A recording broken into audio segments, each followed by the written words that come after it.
Welcome,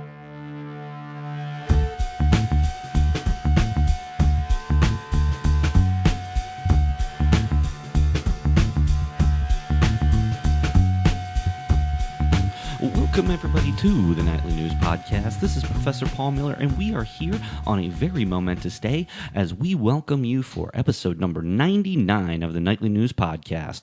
Today's show is going to be a little bit different than typical. So today we're going to take a look back on the 3.5-year journey that is the Nightly News Podcast until we get to episode number 100 next week, which will be with none other than Central Penn College President Dr. Linda Fedrizzi-Williams. But in the meantime, we're going to take you on a little trip down memory lane and talk about some of the major things and people that we've had here with you over the last 3.5 years and our journey to becoming episode number 100. Well, we're going to start off with a look way in the past. So I'm going to start off the podcast today by sharing with everybody sort of how we became the Nightly News. So back when I first got here in 2013, I was a part-time instructor, never had taught a college class in my life, and so fortunate that Central Penn College gave me the opportunity to work with our students in that part-time role. But while I was during the part-time role, one thing I noticed was that I had such an amazing experience when I was in college working with the radio station. I worked with WRSK Radio in Slippery Rock for 4 years while I was at Slippery Rock University. And it was just, as I think back, it was one of the most memorable things and components of my college education. Well, one thing that when I was here in 2013 that we did not have is really any outlet to show what our students in our communication program are doing. So the first thing that we wanted to do over conversations with myself and co-creator and founder of the Nightly News, Professor Michael Lear-Olympy, is we wanted to try to figure out a way to showcase some of the great work that our students were doing. So we started off with a blog, and we got the blog going, and we were able to start publishing some of our student work, and that was absolutely fantastic. But then we decided, we wanted to create this media club, and that was part of the original creation of the media club was the blog. But we also had some people that were in the club that were very interested in broadcasting. And while it's not really feasible at this point to start a over-the-air broadcast station, it's certainly easy to start a podcast. You need a couple of microphones and some basic editing software and skills, and it's really easy to produce a podcast right now. Doesn't necessarily mean they're all done well, but of course, the Nightly News Podcast, I try to show the students as much as I possibly can. So, and many of them have actually gone on and started their own podcasts, which is something I'm very proud of. So as we look back to the early days, there was a lot of people who were involved, and I'm going to try to pull from the memories as much as I can to try to get every single person in recognition. There were several students who were behind this. Nick Schenkel, who was one of our original presidents. We had Christine Fusselman, who's still involved with the college. We had Kim Crone. We had a variety of students very early on that took to the Nightly News and helped make it what it was today. There was certainly another individual, a gentleman by the name of Nasir Harris, and there's no way that we could possibly share about this experience with the podcast without bringing up Nasir. Nasir was one of our founding members of the Nightly News, was one of the people very, very interested in podcasting, had come from Shippensburg University and did some work with their radio station, and he was one of the very, very active and enthusiastic students about the early days of the podcast. Unfortunately, Nasir Harris passed away just a couple of years ago, and it meant a lot to us here at not only the college, but the Nightly News. We respected him so much. He'd taken some time off, but was planning on coming back that later on that year, and it was very upsetting and shocking, really, that Nasir passed away. So as a club, we decided that we wanted to do something special. And you may hear me say this on most episodes, but we are now recording in the Nasir Harris podcast studio at the Boyer House at Central Penn College, Somerdale campus. And it was something that we really wanted to do. And to have Nasir be represented and remembered by our club is something that is certainly one of the most important things that we've done here as a group of the Nightly News. So what we're going to do today is I've got a wide variety of guests here.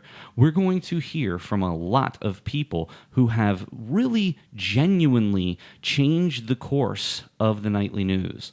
We've been doing this for 3.5 years now. We've gone through some different iterations. We've gone through many students. But I want to just share with you off the top who some of the people you're going to hear from today. We're going to go back to episode number 1 with Steve Hassinger, Career Services Director, and you're going to hear the difference between what we originally were working with and then what we're working with currently. We're also going to hear from Maria Chow and her work with the Americanriot Project. We're going to talk to former SGA President Kendra Elliott, who is now the Executive Director of CompHere in Lebanon. We're also going to hear from former President Todd Milano. He's going to talk a little bit more about the history of the college. We're going to talk with Megan Klein, Megan Peterson, and Cy Pinthong to discuss a sexual assault campaign that Cy did when he was on campus. We're going to revisit Curtis Volker and his TED Talk experience. We're going to welcome Sarah Shaw, one of the oxymorons, but also a speaker in the area who was here on campus to talk about her mirror presentation that she gave. We're also going to hear from John DeLeo and we're going to revisit when he talked about the JFK assassination in a recent presentation. We're going to talk with Lindsay Garber about the food pantry.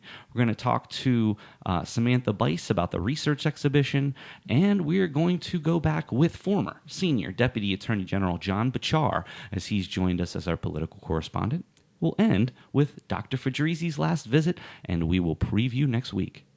So, to get started, we're going to go all the way back, and you might notice that the quality isn't quite the same. Well, as we go through the podcast, I will remind you about some of the important points in Nightly News Media Club history. But until then, we're going to go all the way back to episode 1 with Steve Hassinger and Nasir Harris.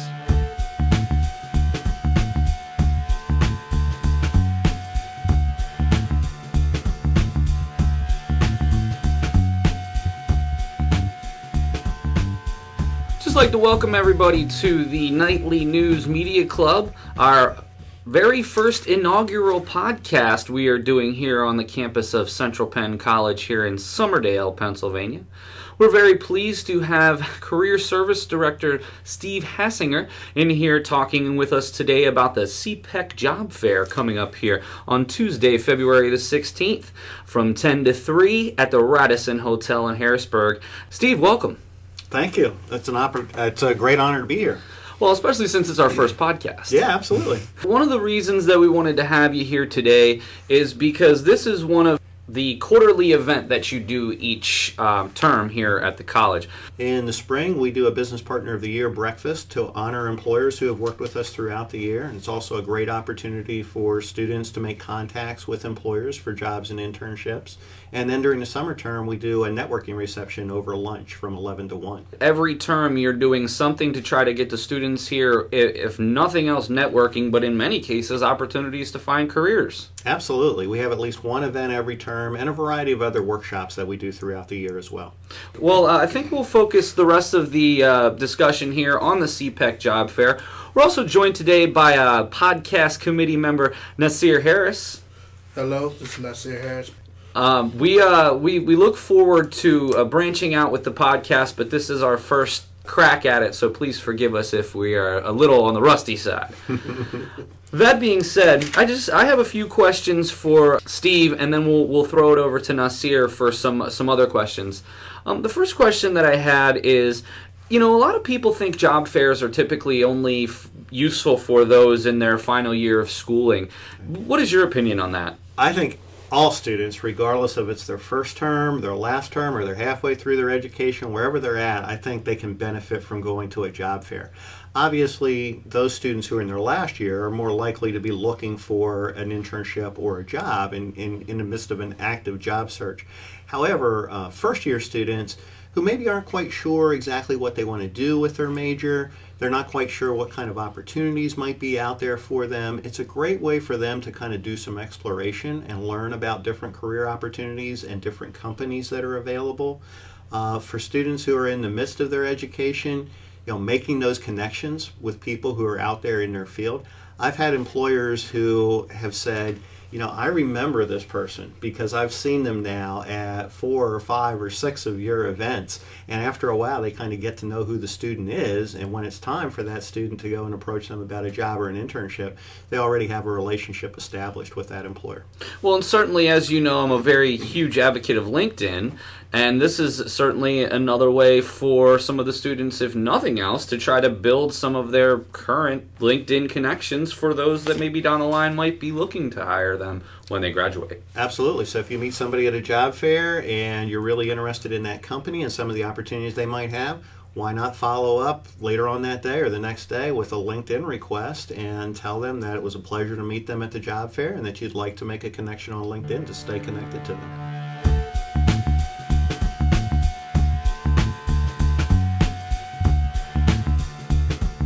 So when we first started the podcast, we were in the Center for Teaching Excellence, and we really appreciated there. And actually, for our first year as the Nightly News Podcast, we were at the CTE. But we did save money and did tons of fundraisers. Anybody who ever knows anything about the Nightly News knows that we are constantly doing fundraisers. Well, that money went to purchase equipment for a studio, a full studio. And since about 2017, we have been down at the Nasir Harris Podcast Studio. It wasn't known that at first, as we mentioned earlier. So we definitely have a lot more professional equipment at this point. Definitely think it sounds quite a bit better. But that said, it does, and it is important to note that we were grinding for a long period of time until we got that opportunity. Well, our next guest that we're going to look back from comes all the way back from episode number 25. We spoke with Maria Chow about her work with the Americanriot Project. And in the Americanriot Project, what Maria did was she interviewed many, many people who were involved with the civil rights movement and interviewed them about their experiences during these tumultuous times. Maria actually has since turned that Americanriot Project into a variety of different theatrical performances, including Reclaiming My Time and the upcoming Bridge the Gap that will be taking place on September 14th and 15th at the Capitol Blue Cross Theater.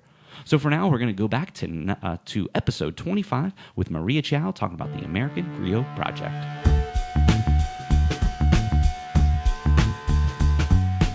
So the first thing I want to talk about with you is something that you've been working on for quite some time, and it's called the Americanriot Project. Just because I would rather it come from you, can you talk to the audience a little bit about what is the Americanriot Project? It is a combination of oral history, research, and a production of spoken word poetry. I have been going to different women, usually between the ages, I'd say the youngest is probably 65. So between the ages of 65 and 93, and interviewing them on camera about their memories of the 50s and 60s and dealing with the civil rights movement, dealing with racism at the time.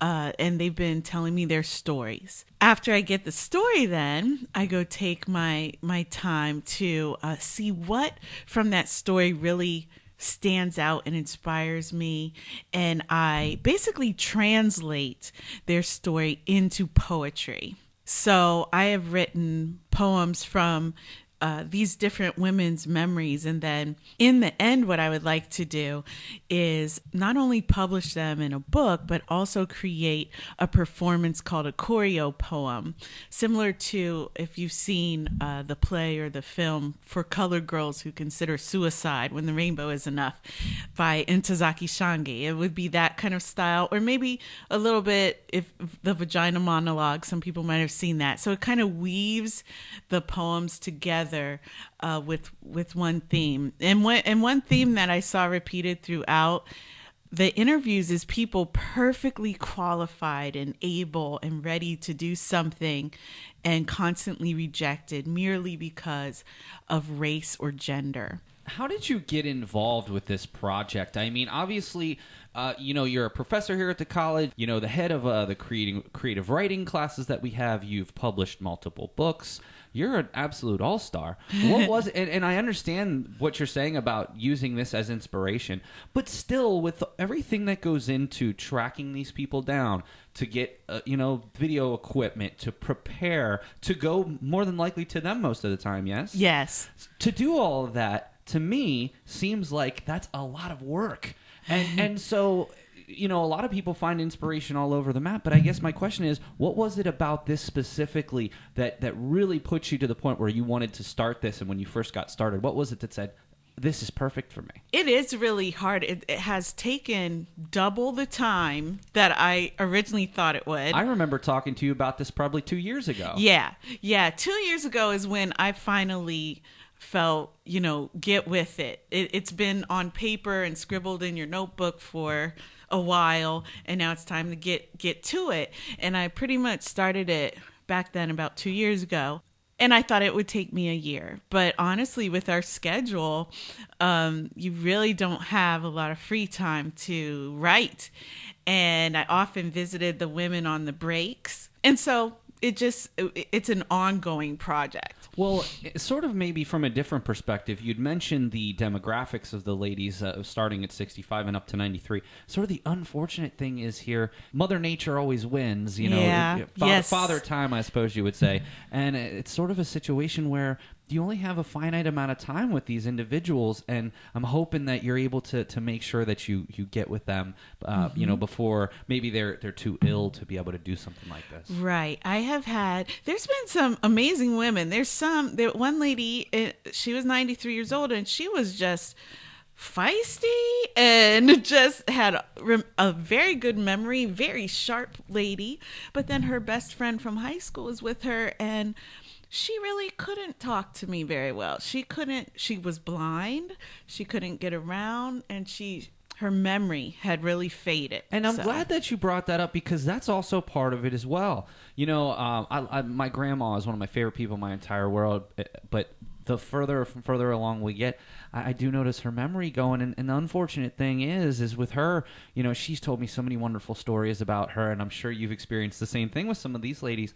Unfortunately, as you get a little older, the memory starts to go, and those people, they're a lot of times the only ones with that direct experience and that firsthand knowledge of some of these things that have been happening over the years that they've had the opportunity to be a part of. Some good and some not so good, obviously. What is your long-term goal with this project? Where do you hope to see this project in maybe another 2 years? Okay, well, I definitely would like to see a choreo poem formed from the poetry that I have. I would love, and we did a little taste of this with our Night Writers Creative Writing Club, but I would love to see our students get involved in performing these pieces on stage. I've already talked to theater director Janet Bixler about that. And so I definitely want to see that happen. I would love to also have a book produced that tells a little bit of the women's stories and also has the poetry published. So, and I would love to see an ongoing project that I could take to other schools, whether they be high schools or colleges, and work with students to do their own oral histories and creative writing projects. Such an amazing experience speaking with Professor Chow about all her wonderful work with the Americanriot Project. Again, do encourage you to go out to Bridge the Gap September 14th and 15th, and you can find more information on the Capital Blue Cross Theater at Central Penn College Facebook page. All right, we're going to move on to our next guest, and for this, we're going to go all the way back to episode number 36, in which we welcomed Kendra Elliott back to campus. Kendra is a associate's graduate. She is a bachelor's graduate. She's currently in our MPS program and still works with the college in a variety of other capacities. So she was here to talk about not only her experience here at Central Penn College, but also what that education has actually done for her now that she's the executive director of Compeer in Lebanon. So it was wonderful to have Kendra Elliott in the studio.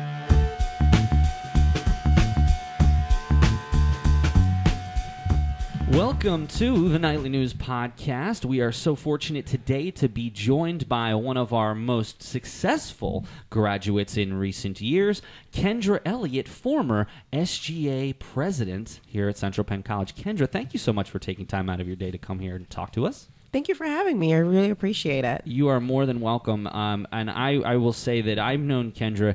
I remember one of my very first classes I ever taught here at Central Penn College, Computers and Society, and I remember having Kendra in class, and I still remember some of those spirited debates that we had and some of the really more debates that you had with some of the other students, but it was fun. That I was sort of a fly on the wall in that specific instance.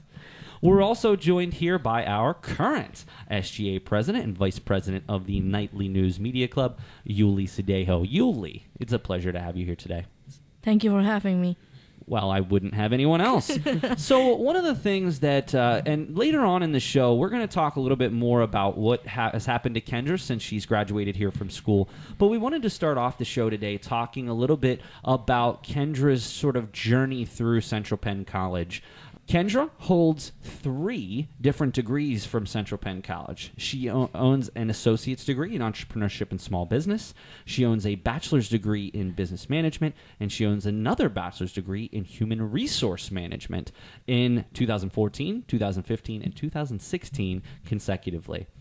Kendra, one of the things that we want to talk about here today is what inspired you first. Like when you first came here, you were just an associate student.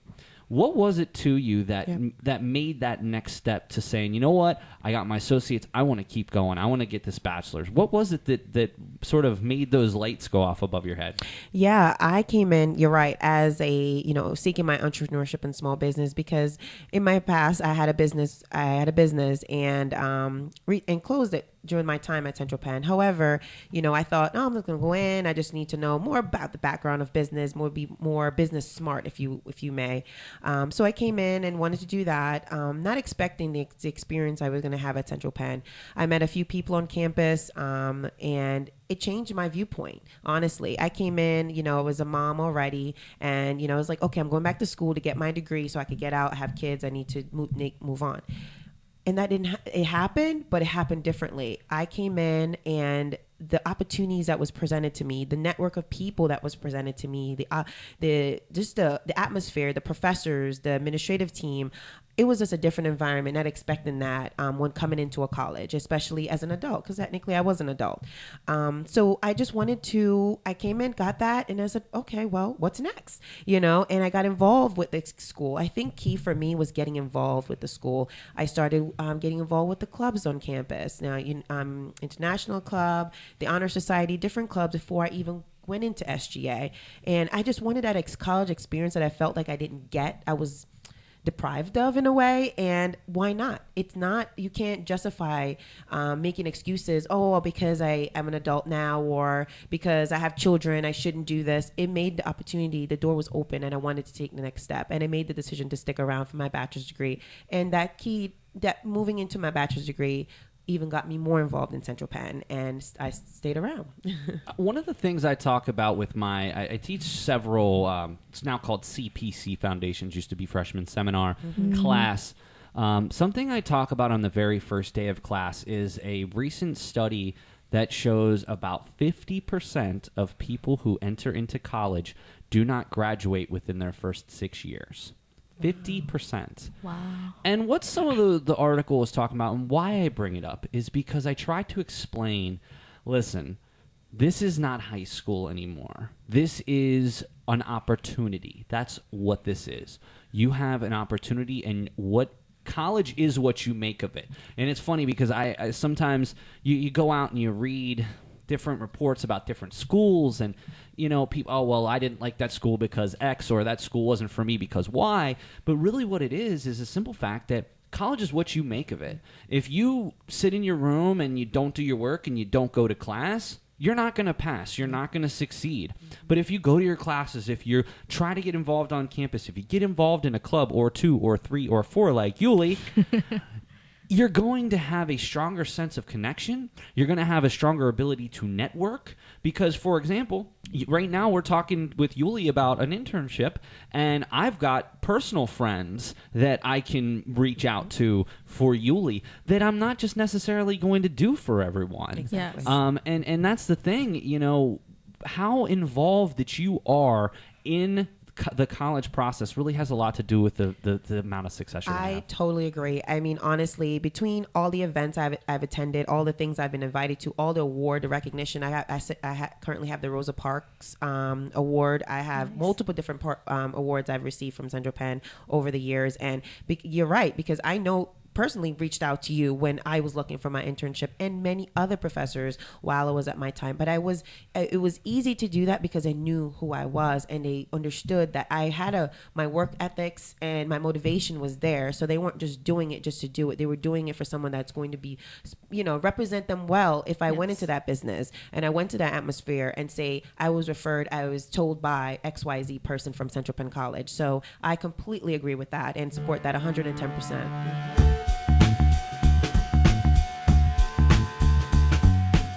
And it was so nice to have Kendra here. She actually still works with our students and recently just had an intern working with Compeer. So Kendra is definitely one of the most influential people that has gone to Central Penn over the last decade.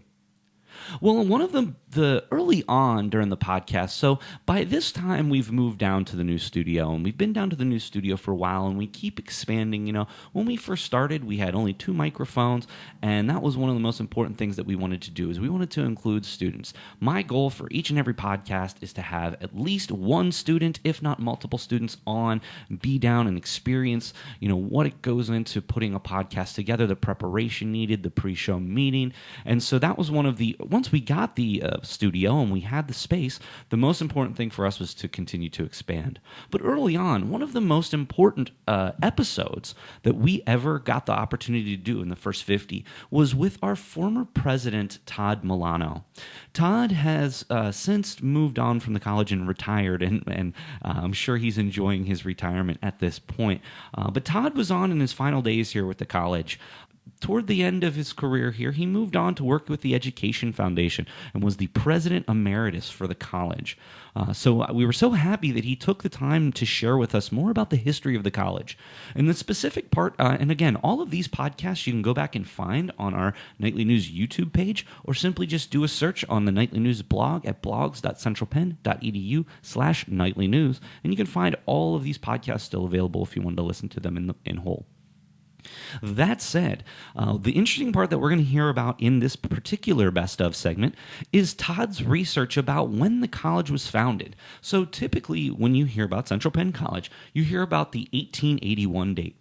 Well, Todd contends that it may have actually been prior to that. So this was one particular clip from that episode that I thought very interesting and one I always remember when I think back about the history of the podcast. So stay tuned, and for this one, we're going all the way back to episode 43 with former president of Central Penn College, Todd Milano.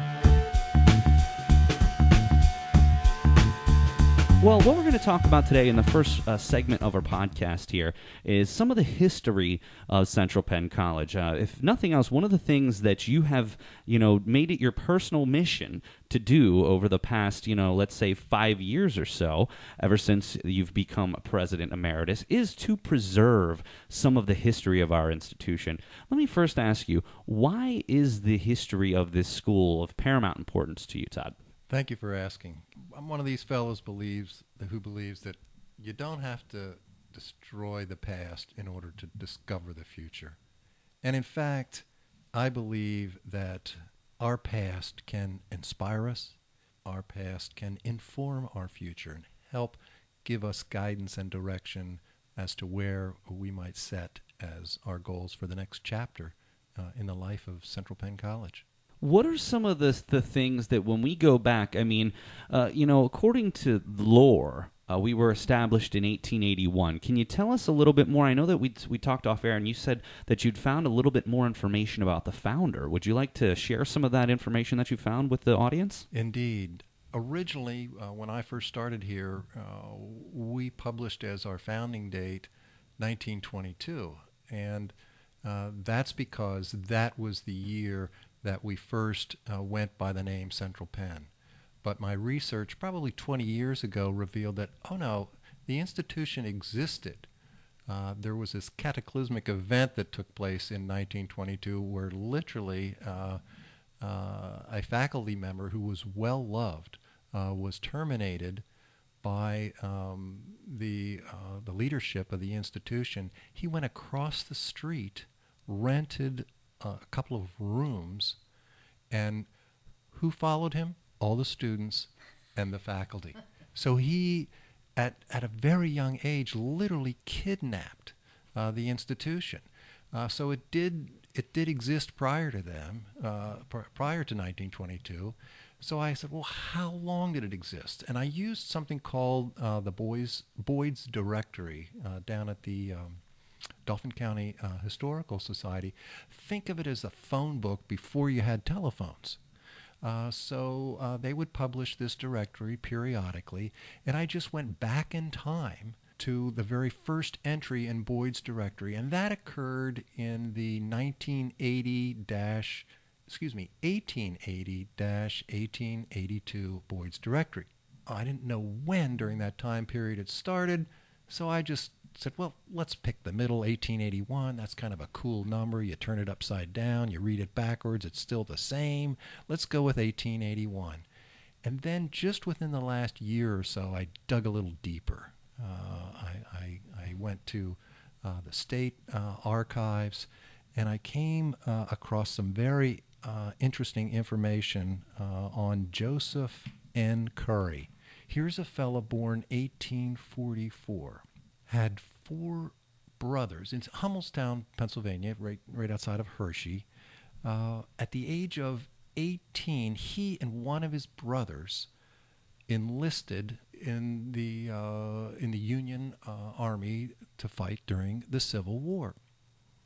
Less than 3 months later, he's discharged. He's disabled somewhere down in Virginia, and all it says is he's honorably discharged. He was disabled by a horse falling on him. Now, was it shot out from under him? We don't know that yet. We have to keep doing some research there. So what's this disabled, teenage Civil War veteran going to do? Well, he was literate. We know from the census that at a very early age he could read and write, which was not common back then. And it turns out that he started teaching school, secondary school. And then I find information that says in 1873, he starts teaching adults. Now I wonder, are these Civil War veterans? Are they freed African American slaves?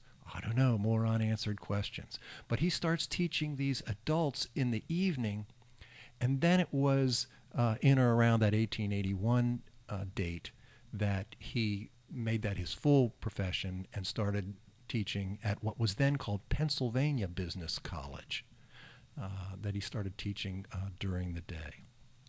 Interestingly, I just took a trip. He's buried at the Hampton National Cemetery down in Virginia, and just last month I took a trip to pay tribute to him, get my picture taken next to his very modest monument.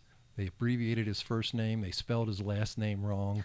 They don't even have the birth and death date. But Joseph N. Curry, hats off to you, buddy. Thank you for serving our country, and we owe a great debt of service appreciation to you as our founder. So are you saying that technically Central Penn started in 1873? That's what the information suggests. I always like to verify that by multiple sources, and so far I only have the one source that dates to the 19th century. So truthfully, I think additional research is needed, is in order to really find comfort making that change. Is this something that you plan on doing and continuing on the research with, even after you walk away from the college in retirement? Well, it's my idea of fun. We have to consult with my wife Well, because to see if there's room for that on my to-do list. Of course, and we'll talk about what you have planned in the future coming up.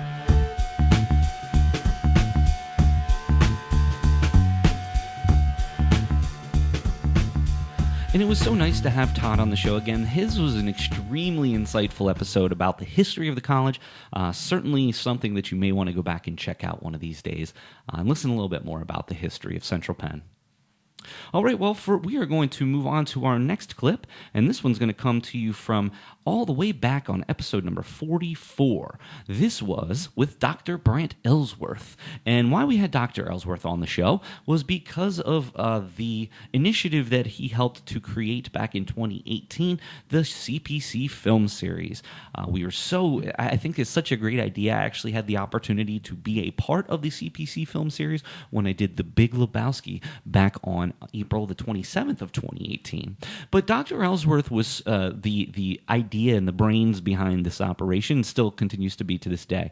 So we had Dr. Ellsworth on to talk a little bit more about where this came from and why he was inspired to do something like this. And of course, ever since, we've had nearly every single presenter for the CPC Film Series featured here on the Nightly News Podcast. We continue to support it, and we even did a fundraiser one of these evenings during the film series for the College Pantry. So it's something we've been involved with. Certainly nice to know where this came from. So again, we're going to jump back in that time machine. We're going to go back to episode number 44 with Dr. Brant Ellsworth.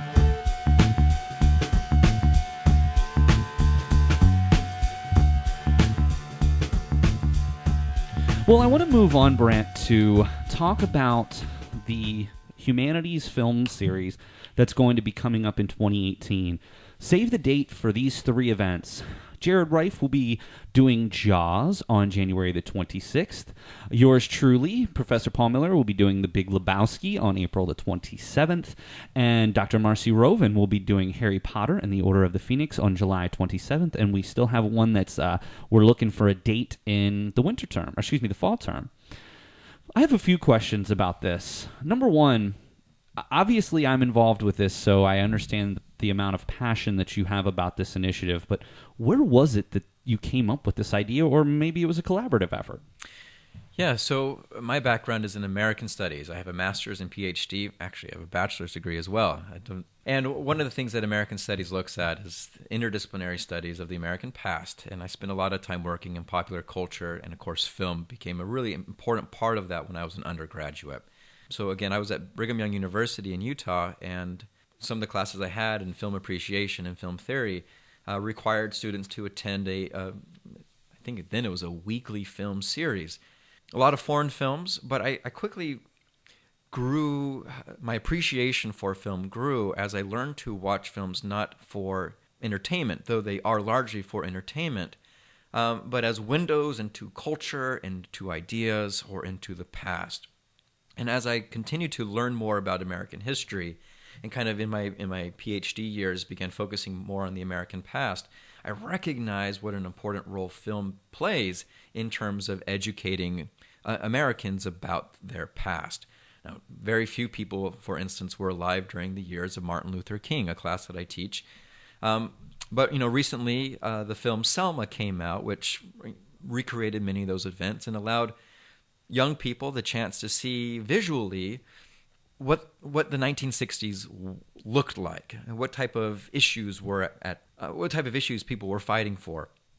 And I thought that film then could be a really interesting way for our students, who focus so much on professional skills, a chance to continuing to develop those critical thinking skills, to look at films not necessarily for entertainment purposes, but to look at them artistically and trying to understand what the producer or the director was trying to accomplish, looking at specific scenes and the use of color, the use of sound, and that we would use our humanities professors, those who have background in these topics, to share a little bit of their wisdom and their insights into these films. So that's really where it came from, a love of film, having seen this modeled elsewhere, having done it successfully in my classes, and then just a chance for our faculty to give back in this term of a public intellectual to give back to the students and the community at large. One of the things that we're doing in my Communications 100 class, and I've done this several times, is we do a project. Obviously, in our lower level projects, our lower level classes, we try not to do a lot of hard research. But what I did was I had them do a film analysis of their favorite film, and there were some parameters. There were some I said, well, you might want to try something else, and I gave them several examples of some films they could do. Somebody just did Selma, by the way, a 18-year-old who really didn't know a whole lot about what had happened and really had an impact on her specifically. But one of the things that I love about this is just the idea of so many of the students are used to movie reviews. They read them in the paper, they read them online, and just to get them out of that, don't tell me what the plot is. Most of these movies I've seen, and if not, I'm at least familiar with them. I don't need you to get up here and tell me about the plot. I want you to tell me why this movie is special, why it won the best picture, or why it is still revered today or was remade. Or, someone did Annie, which was very unique because I'd never really thought of that movie as a classic, especially because it's really not that old. I mean, when we think of classics, typically, we're thinking a little bit further back than Annie, but it was very poignant to her, and to see that some of these students were now understanding that film is an art, and that the canvas that a filmmaker has is much the same the canvas as an artist has, and to see some of the light switches going on about, hey, maybe there's more to film than just entertainment, is something that was very unique. Obviously, we love the fact that this is going on campus. I will always have a part of this. In fact, I will do this anytime you need me to do because. So my my love of film comes from when I was in high school, and I hope that no one thinks any less of my mom that I was sneaking in to see Quentin Tarantino movies when I was in high school, and big Coen Brothers fan. Obviously, the Coen Brothers did The Big Lebowski. Big Christopher Nolan fan as well, three auteurs of our modern generation, and I really think that there's so much more to watching film. I took like 5 film classes in my undergrad, and then we had a film class in grad school as well. And I've always just been super interested in film, and specifically following my favorite directors, Tarantino, the Coen Brothers, and to this day, Christopher Nolan. So I'm very honored that I have the opportunity to chat about The Big Lebowski, which, of the 3, certainly probably the most adult-themed, we can say. But I really think that some of the things I'm going to talk about is the characters and why there are some of these adult themes and why they mean something to the movie, and why it's not just, sometimes you'll watch a movie and it's, they're telling raunchy jokes just for a laugh and they don't really amount to much. There's a lot of underlying layers in this film that I really think even true fans, I have no friends that are, have seen this movie 20 times, and I think I'm going to enlighten them in very many ways. But it's definitely a good one. It's a funny one, but in comparison to the other movies, certainly a little bit more on the adult theme. So. Right. Now, so obviously this is an initiative that you have here at the school. Is this something that you foresee going for, every once a term for perpetuity? I would love for that to be the case. One of the reasons I'm on the show today is because I want to get our students to attend. I think this is something that will be of benefit to them. I recognize that students have a lot on their plate, but we certainly would like for this to continue. I would love to get faculty from across the campus, from across the various disciplines, and allow this to be an opportunity for them to present to a larger audience than just their classes. So many colleges make use of this public intellectual, where there will be a forum, a symposium, where faculty members can wax poetically to use their educational, their intellectual backgrounds to talk about things that they are passionate about. And one of the things I recognized very quickly was that there were limited opportunities for faculty at Central Penn College to do that. And so this is hopefully just one of many avenues that faculty can take to give back to students and to the community. And I think that second part is really important. As Central Penn is transitioning from the for-profit to nonprofit model, one of the things that we can do is give back more to the community. I feel that we have a responsibility to do that. We are not just a college that takes up land, but this is a site for the entire community. Summerdale, Harrisburg, Pennsylvania, the central Pennsylvania region. We have faculty members that have niches that are of value to people outside of just our little confine. So one of the things that I hope, and I know, Paul, that you've talked about this, is to make invitations to get the word out that these faculty members are presenting on these films, on these topics, on these days, and let's see if we can't make Central Penn a larger destination for people in our community.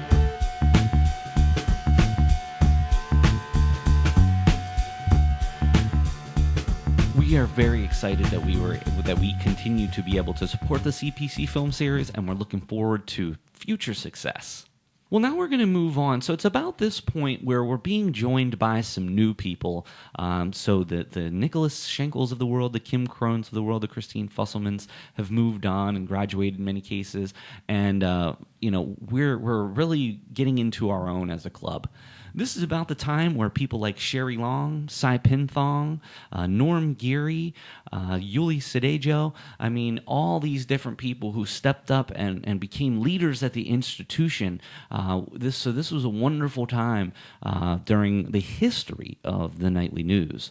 So on this particular occasion, this was with one of our former vice presidents, Cy Pinthong, and he was a videographer prior to coming to Central Penn College, and he did several video projects, including a documentary about fallen Nightly News Club member Nasir Harris during the studio dedication.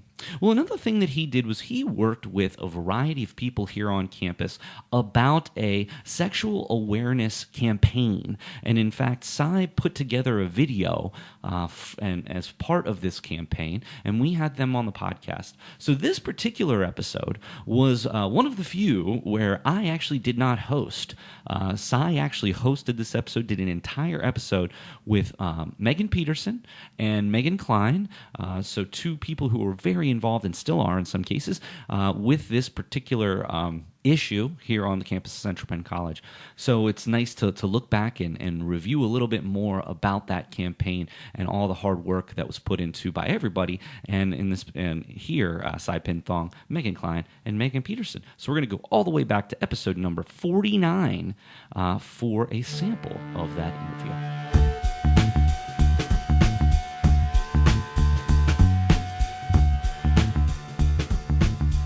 For those of you listening, if you don't know, because I didn't know, and I probably don't know the numbers right now, but we don't have the specific numbers in front of me, but I would like to ask, as compared to all the colleges around here, we know sexual assault's happening in some fashion, whether it's reported or not reported.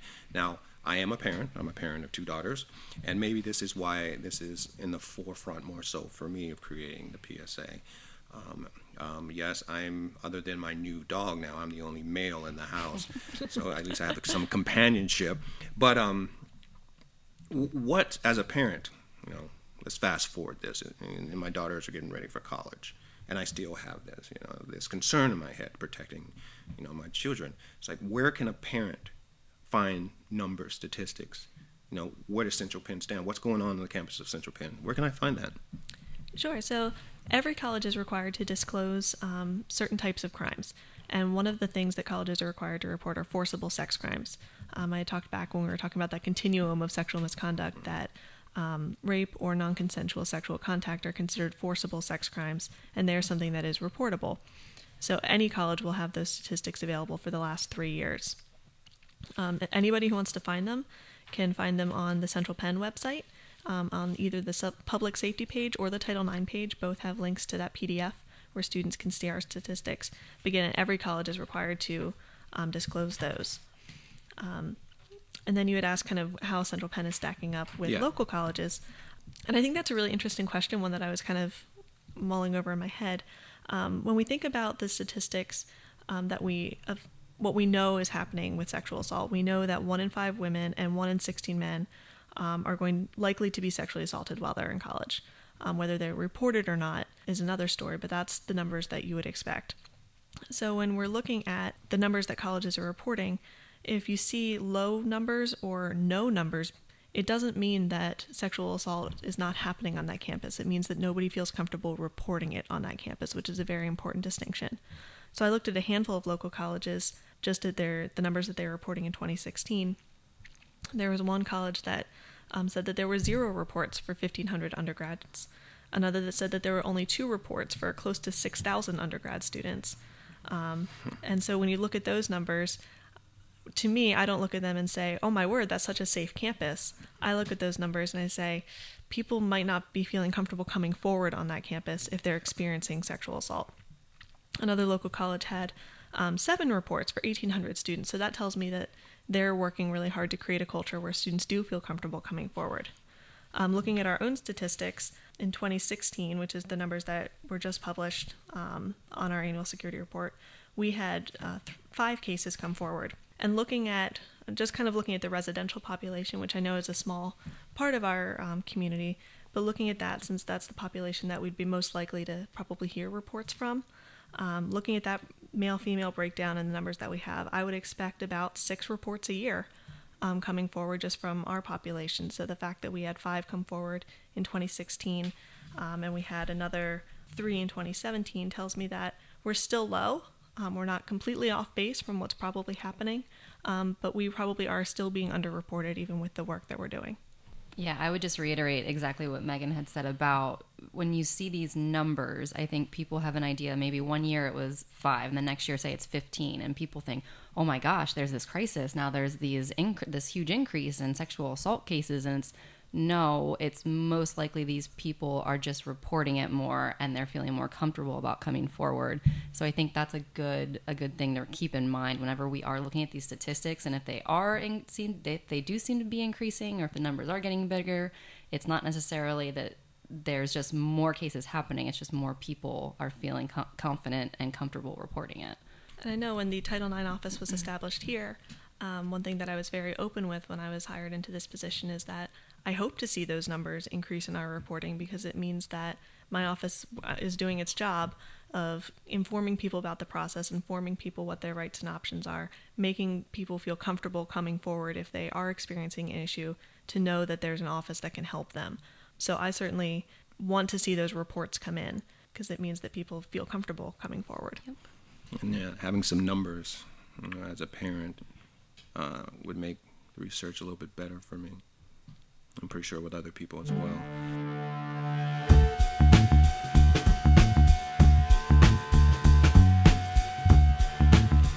One of the people that we love to have on is now Community Relations Director Curtis Volker. In fact, Curtis has been on multiple times on the Nightly News and is always excited to come down and be a part of it. So I wanted to feature Curtis on this. But the one that I look back to that it was very memorable to me was Curtis participated in TEDx Harrisburg in recent years and came on the podcast after that to kind of review what that was like, talk a little bit about his particular presentation, and share with us some of the behind the scenes from TEDx Harrisburg.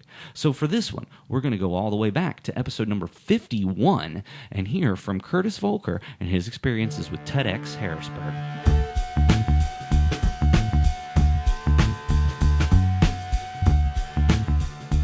My question here is, tell us about some of the behind-the-scenes aspects of TED. Did you notice that, how did you get involved in this? Did you happen to know somebody that was part of the planning? Tell us a little bit about how you were brought into TEDx Harrisburg. Sure. So as a speaker in general, I've been watching TED Talks on YouTube for quite some time, and I thought, wow, that would be such a great professional and personal goal to achieve, to be able to give a TED Talk. And it's been in the back of my mind for quite some time, and I eventually saw that last year TEDx Harrisburg was formed. It was the first year it was started, and I thought to myself, wow, that'd be something really cool. This is my chance. This is my opportunity. And then when I looked on the link, I missed the deadline for submissions. So I said, personal note, mental note, go for this next year. I started to see this year TEDx application submissions apply now. I said, this is my chance. I got to do this. I applied. I saw the theme was evolve. So no one really reached out to me. It's just something I kept an eye on personally and professionally. And eventually, once I chatted with the TEDx personnel, they shared that they received over 60 applications from the surrounding area, and it all had to be based on the Evolve theme. So I'm sure they vetted some applications here and there with that. Once they vetted those applications, it was time for the second round. They had around 24 candidates for the second round, and the 24 candidates were asked to give a 1 to 2 minute speaking example on what their talk would be about and how it related to the Evolve theme. So I gave that one 2 minutes. I connected online with them. It was not in person, so they were very flexible with schedules and things like that. And eventually I was chosen as one of the 12 speakers for TEDx Harrisburg this year. So relatively simple process. They really made it easy and simple, if you will, for the candidates to go through the application process. And the process overall, preparing for the talk, they provided you a mentor, they gave you the dates and times and everything you needed to be a success at the event. So very easy, very simple. So a huge thanks for them for making that process very good. So I don't mean to do any kind of spoiler alert here for anyone who has yet to watch, but you did sort of buck the trend of a normal TED. I would say, and correct me if I'm wrong here, I'd say the average TED is anywhere between, say, 12 to 16 minutes, and you mentioned off air the maximum of 18 minutes. Yours clocks in from the time that you start speaking to the time that you conclude just over 5 minutes. I'm curious what your strategy was behind doing a more compact, I don't want to say more brief, because I think that you intended to give a 5-minute speech and that was what you were going for. But what was your strategy when you were first developing this to say, you know what, I'm not going to go all that time. I'm not going to add a bunch of needed filler. What was your thought process there? Right. So we had a time limit for TEDx Harrisburg of 18 minutes, and that was based off of the filming. They shared that with us that our talks would be filmed. They would be posted on the official TEDx YouTube channel, and anything over 18 minutes would probably get cut off. They'd have to do some editing for the videos. So that was a concern. But thinking about this, there are 11 other speakers there for that day. The audience was around 100 people. I wanted to make a significant impact and something memorable for the 100 people in the audience. Now it's posted online. Anyone and everyone can watch it anytime they want, and they can critique it any way they want and things like that. But in that moment, I wanted to make an impact. So I think that myself as a speaker, I realized doing some research that I may not fit the typical mold of what you see in terms of TED Talks. A lot of them are more educationally based, instructional design, research-based, numbers, facts, figures. I see myself more as a motivational, inspirational, energetic speaker, and I really wanted to rely on my strengths that way. So my talk was more of a feel-good type story, and they did share with me as I was formulating my talk that they typically try not to have many of those, but they loved my story so much that they feel they had to have this as part of their program. So I realized there are going to be all these other people up there, 11 other speakers, probably doing something a little bit more educational, a little more highly intellectual, facts, figures, research for 12, 15, maybe even 20 minutes if they go over. And I just feel myself as a speaker, I like to have that burst, that energy, get some crowd interaction, and really have you walking away saying, wow, if I can say what I mean and feel in lesser amount of time and have that impact, imagine the things I can accomplish. And one of the speakers who actually had me on a podcast later, he pulled me aside and said, you very rarely have a speaker that can condense everything in a short amount of time like you did. He said, I've been speaking for quite some time, and I would kill to be able to have that skill. So that made me feel a lot better. I was kind of worried at first. Everyone else was going 12, 15 minutes. But at the end of the day, I think it fit me and it fit my message to have it short, sweet, and to the point. It also reminds me the way it's constructed at Toastmaster too, because I know you've been to Toastmaster. It's also between our first speech is like 7 minutes, the max, 5 to 7 minutes. It's also remind me of that. So when I watch your show, it wasn't really surprising to me because it's really condensed, like the other people said, and it's right to the point, and you got everything clearly said, and everything is just like clear. It doesn't like, there's no confusion of what the message is.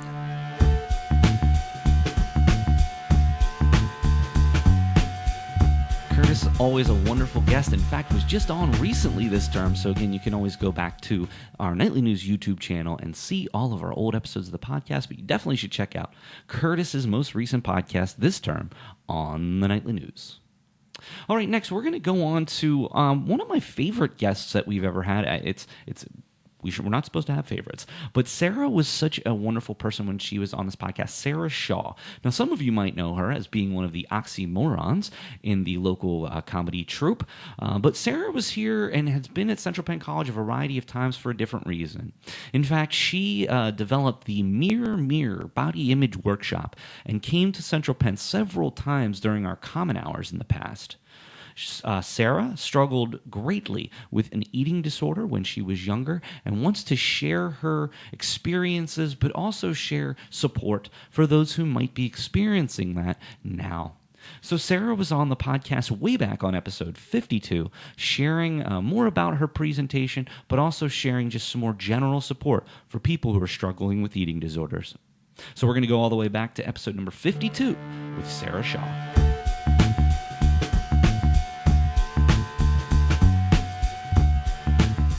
Why this is something you're so passionate about today. Sure, yeah.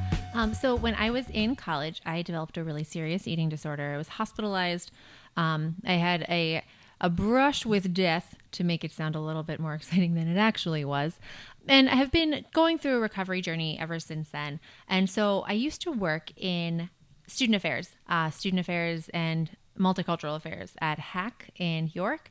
And I realized that eating disorders often manifest and they really grow in college when students are finding themselves, they're a little bit unsure. There's a lot of factors that play in. And so I wanted to bring a speaker to campus to address that and to just really make things raw and put it out there. And I couldn't find anybody. And I realized, well, all right, I guess I'll do it. I mean, someone should be doing this. So I developed the Mirror program. And after my first presentation, which at this point was when I was pregnant with my son, so 4.5 years ago, I left that. I jumped in my car and I had that moment where I was like, oh, this is what you need to be doing, Sarah. This is it. This is what you should be doing. So that's it. Well, and certainly, you talked about it briefly, but, we just got out of the presentation where you really went into a lot of detail on how this sort of manifested itself, not only from high school, but into your college years.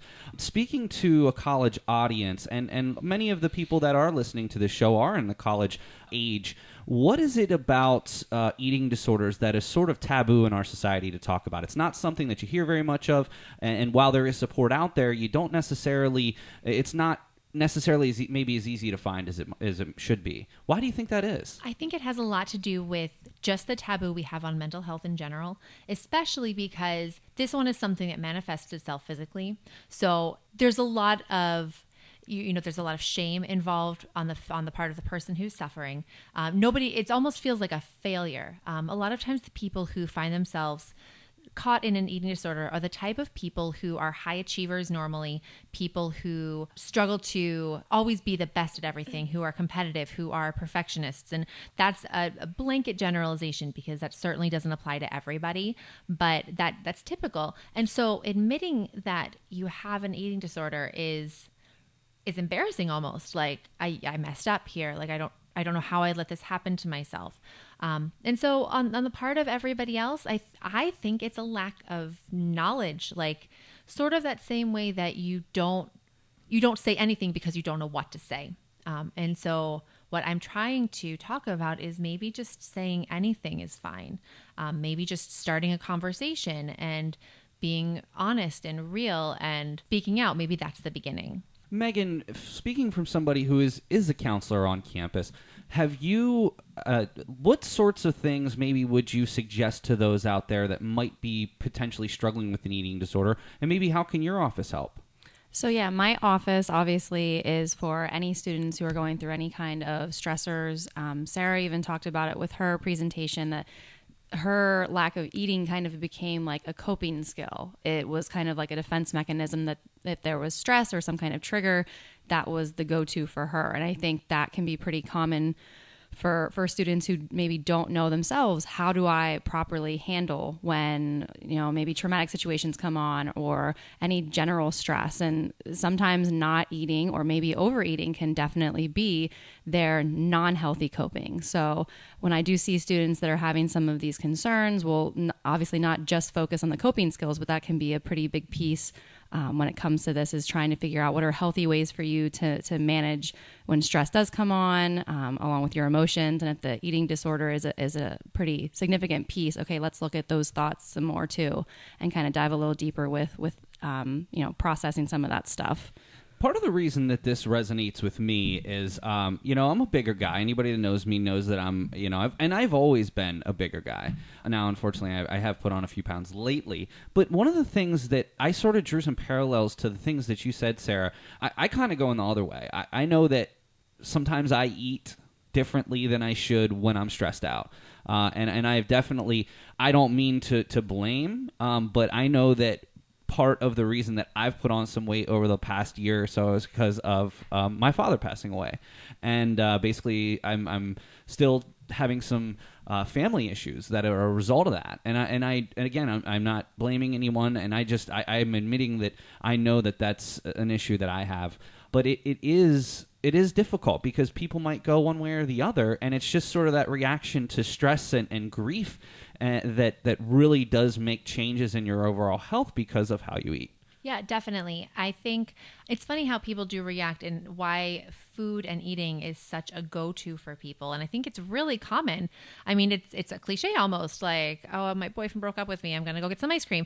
And that's fine. Like, that's not problematic. I think the reason is because that feeling of hunger can numb you out in the same way that feeling full can almost make you feel fuller emotionally. Do you know what I mean? Like, it's filling a void just like it's filling your stomach. Or you could take it the other way and maybe you don't want to feel any of that. And unfortunately, what comes with eating less or losing weight is just a series of affirmation. Like, oh my gosh, you didn't eat lunch today? Oh, you're so good. I was so bad. I had a French fry. So it's this cultural thing that happens that regardless of whether or not somebody had to lose weight, they are positively reaffirmed when they do. And so that's what keeps that cycle going.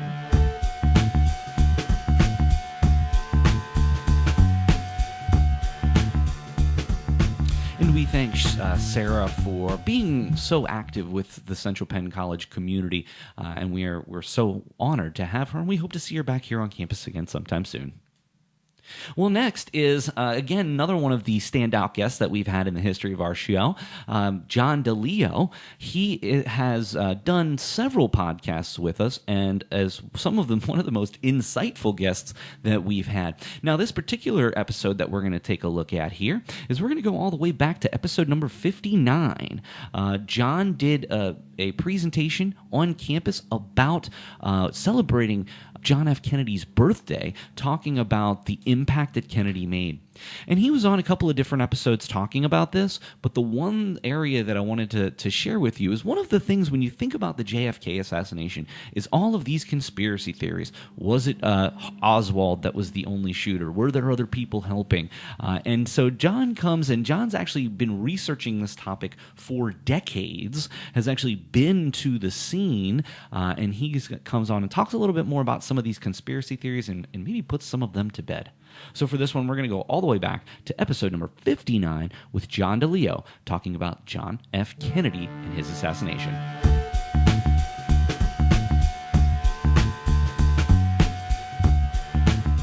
Well, what's very interesting is this is certainly not the only conspiracy theory that exists, and we won't get into all those. I mean, a quick Google search, you'd find a million conspiracy theories, but really what a conspiracy theory is something as simple as this: a belief that some covert but influential organization is responsible for a circumstance or event.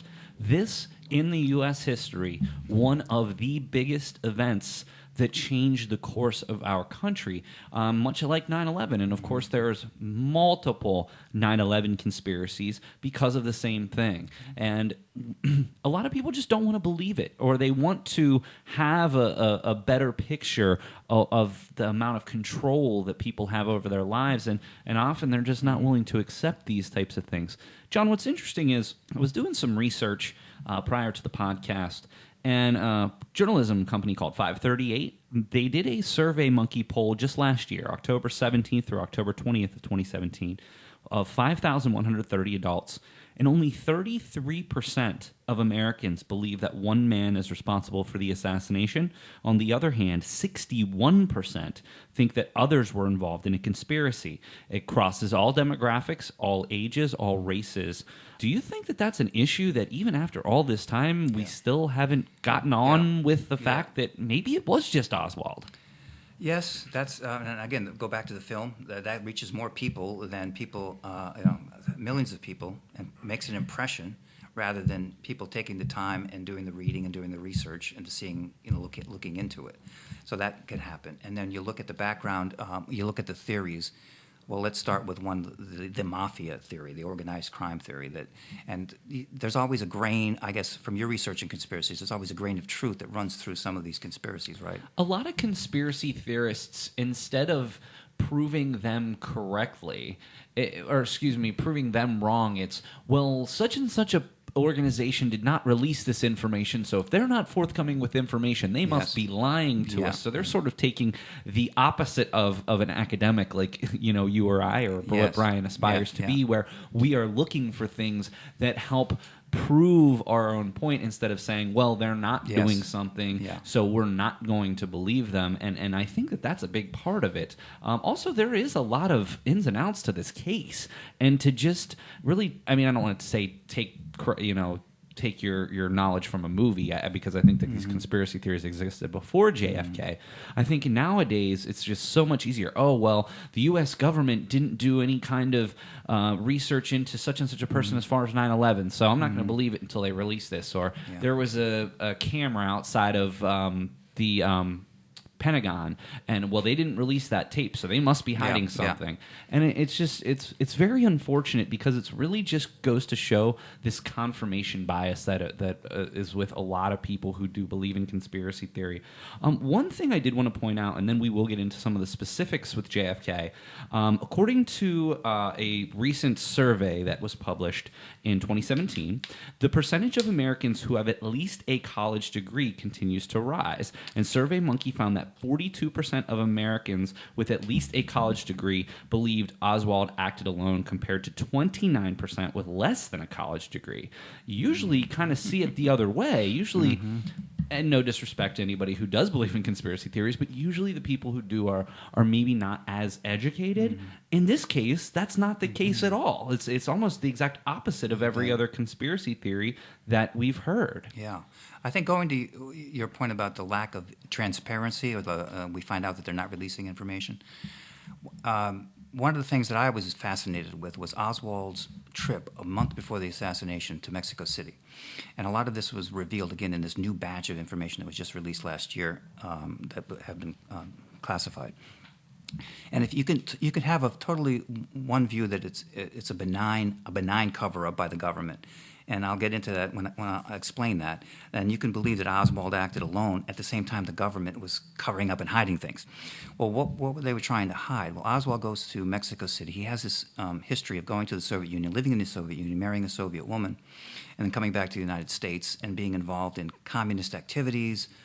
He was for the Fair Play for Cuba Committee while he was in New Orleans. He's well known to American intelligence because of his he didn't actually defect, but give up his citizenship, but his relationships with the Soviet Union, Soviet embassy. So he was being tracked by, and again, part of this looking bad. Well, how did this happen when the FBI was tracking him, CIA was tracking him, naval intelligence knew about his whereabouts? There was an agent, Hosty in Dallas, who was trying to interview him before the assassination. He never quite got to him. So Oswald is down in Mexico City, and he goes to the Cuban embassy and the Soviet embassy, and he's trying to get a visa, it looks like, to go to Cuba and maybe go back to the Soviet Union. And so he goes into the Soviet, and this is amazing to me, because he just walks in one day and he meets the consular people there at the Soviet Union, and unbeknownst to him, he's talking to a KGB agent, the secret police. They're not just diplomats there.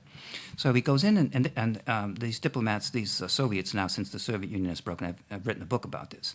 And Kostovov, it was one of the agents there. And Oswald comes in, and he's saying, "Oh, I got to get out of America. The FBI is after me. This is very terrible." And Oswald then pulls a gun. This is the truth, and pulls out a handgun.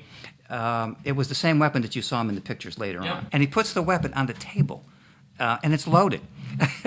And the KGB guy picks it up, takes the bullets out of it, and listens to his story. And then he hits the story, and he kind of gives them the run around and say, okay, we're going to see what we can do. Of course, we can't make any decisions. We have to ask Moscow and all this kind of stuff. And so then they give him the bullets and the weapon back. And that's the weapon, hypothetically speaking, that killed Kennedy? No, this is the handgun. This is not the rifle. Gotcha. But he is photographed with both the handgun and the rifle. Right. I do remember his that wife picture. took. Yeah, that's the same gun. He not only was speaking to a KGB agent, he was speaking to a KGB agent who was assigned. You can't make this stuff up. He was assigned to the Assassination and Sabotage Unit in North America for the Soviet Union. So here you have Oswald meeting with an assassination guy from the Soviet Union a month before he allegedly assassinates the president. Now, what would that have done to the Cold War had that gotten out? So why we say I've been saying there's a benign cover-up in the sense we don't want this information to come out. And even Johnson said later, 100 million people could be lost if it was thought that the Soviet Union was behind the assassination of an American president. Without a doubt. So that, again, going on to your theory that misinformation and non-information breeds this conspiracy when you may have another explanation for it. Well, and there are, I won't necessarily ask what your thought process is on this, and frankly, my opinion probably doesn't matter because I wasn't alive during the time, but there are some very common JFK conspiracy theories, and if you can shed any light on any of these in maybe just a couple of sentences, sure, because I have 6. Number one is probably one of the most common in that there was a second shooter on the grassy knoll. What have you heard about that? What are some of the things that maybe could disprove some of those things? That second shooter is, I guess, tied into a lot of the other conspiracy theories that whoever this other group was had a second shooter.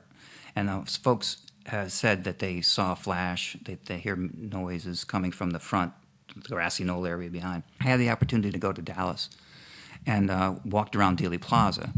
And on the street in Dealey Plaza, they have an X mark where the first shot went off that didn't kill Kennedy. It was the one you were talking about that probably could have survived. And then they have a second X on the street where it's supposed to be the kill shot that actually you see the president's head kind of explode. So I got across the street behind the picket fence where they said the shooters were coming from. And I don't know anything about weapons or anything like that, but I could not see a line of sight from behind the fence to be able to hit Kennedy in the front. And that person, to me, would have had to been more up on the overpass in order to have a shot in. So that's just my little explanation as to why. First person. You were there. So, okay, now here's one I actually hadn't heard a lot of. I mean, I kind of heard rumblings, but Umbrella Man. Apparently there was a gentleman that had an umbrella on like a beautiful, picturesque day in November in Dallas. Beautiful weather, not a cloud in the sky. And there was just a random gentleman, some of the photos, Umbrella Man. Yeah, that's kind of a wacky one in the sense that whoever the conspirators were, the message that was supposed to be delivered was when he puts the umbrella up and down, he's supposedly sending a message. Again, going back to the Bay of Pigs, that Kennedy was held responsible by a lot of the Cubans for not having air cover. In other words, when the Cubans came into the beaches for the Bay of Pigs, there was no American air cover there. And I guess a lot of them thought that there should have been, and they could have been successful. So that's the theory there, that it's revenge by Cuban ex-Cubans because they didn't give Kennedy. Kennedy didn't really support them in the Bay of Pigs.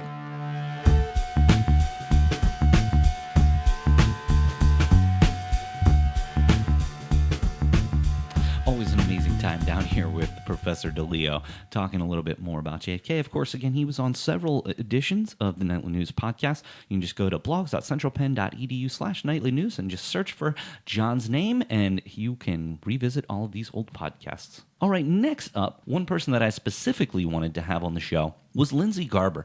Lindsay is the Residence Life Director here at Central Penn College, and one of the key things that I can look back on as one of the most important and influential is the establishing of the college pantry that was put together by not just Lindsay, and Lindsay will be the first to tell you that, but certainly one headed up by Lindsay. So here at the college, we helped to establish a pantry for students that they could put in just a simple order and get some food and cleaning supplies and other types of materials like that. So Lindsay was on way back on episode number 68, talking a little bit more about the creation and basically how students would go about putting in a pantry order. So we're going to go back to episode 68 for Lindsay Garber, talking about the college pantry.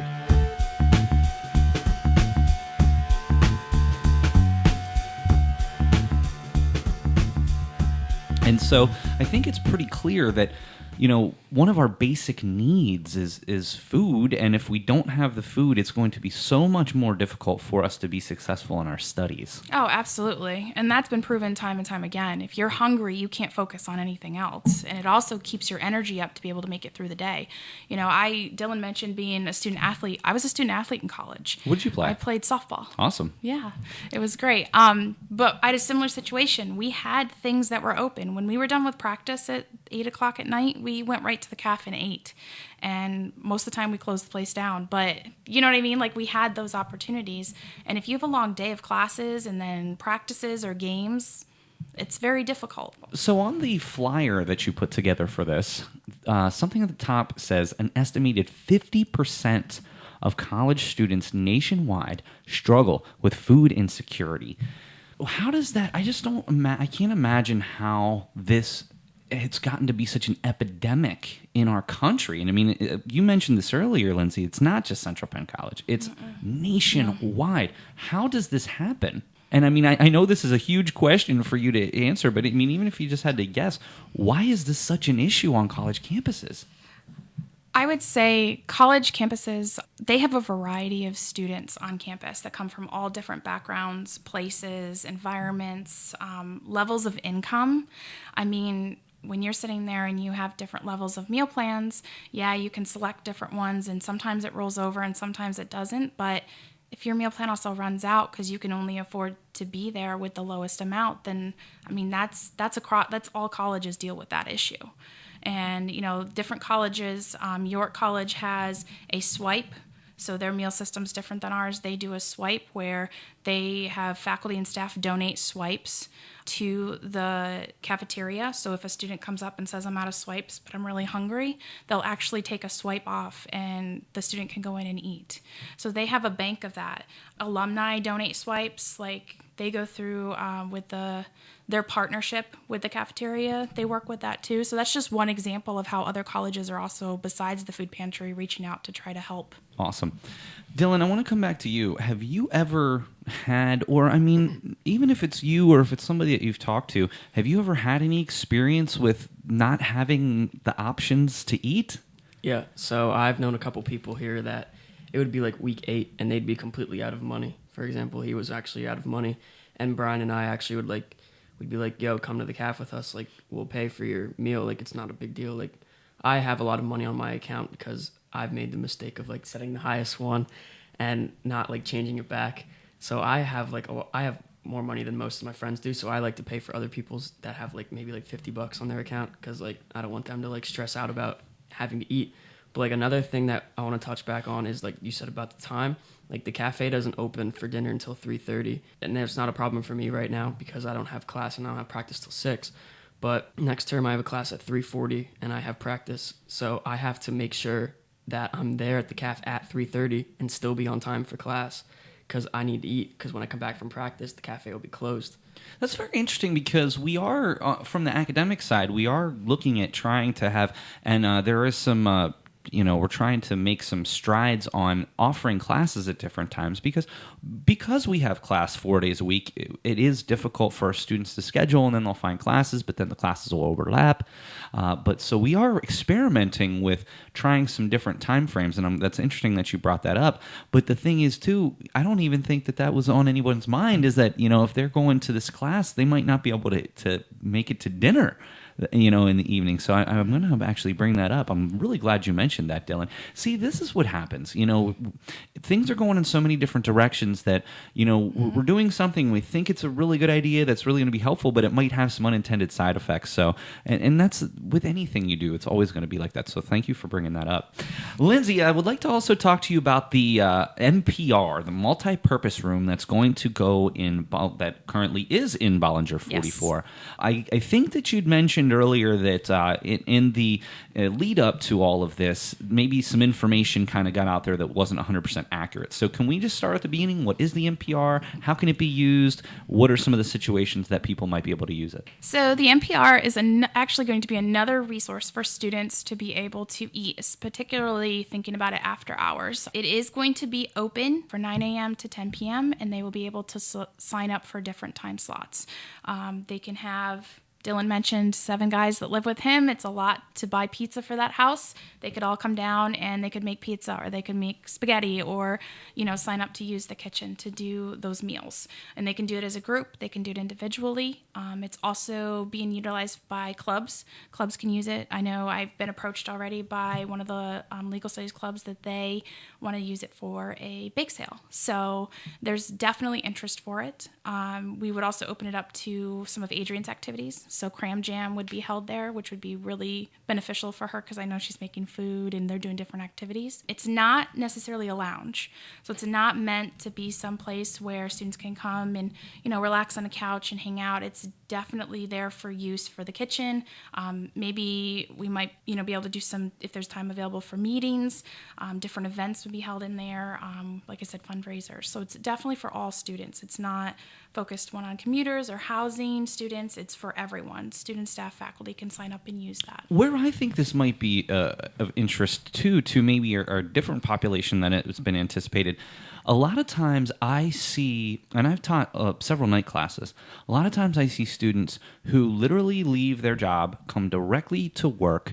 I think it might be interesting if they could just bring some food along with them and maybe cook up a quick dinner, or maybe even, and what's very interesting, Lindsay, is I actually have 2 night classes in the fall. I might actually tell my classes, hey, this is an option that you can do.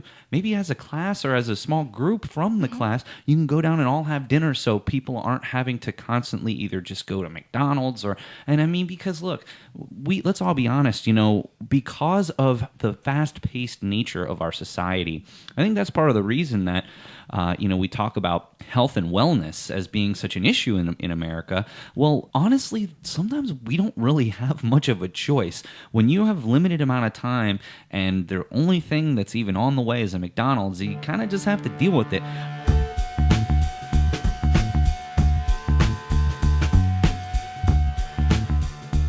It was so nice to have the opportunity to work with the College Pantry and continue to help them promote what they're doing and the important work that they're doing here to make sure our students have enough to eat. We were also so happy during the CPC Film Series to have the opportunity to do a fundraiser for them just after they started. We had food for donation, which we gave them all of the proceeds, and we also had canned good drives for people to come and bring canned goods, and we were some first donations that we were able to give to the pantry, and we were happy to do that. Well, we're going to move on to one of our most prolific guests here in the history of the Nightly News. This is our political correspondent, John Bachar.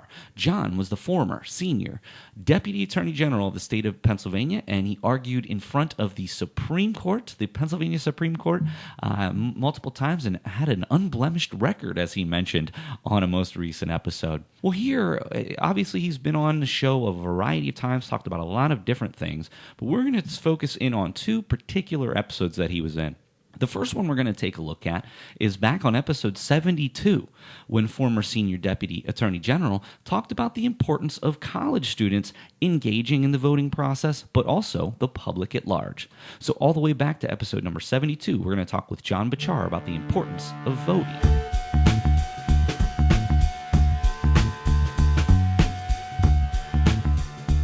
The general election will occur on Tuesday, November 6th, so please make sure that you're budgeting time in your day to go vote. But Morgan, we're here to talk to you also about what your thoughts are about the voting process. I mean, you are 21? Yes. So you're 21 and you're about ready to graduate, but you've, been surrounded by people your age. And I want to talk to you a little bit more about college students and voting and what their thoughts are.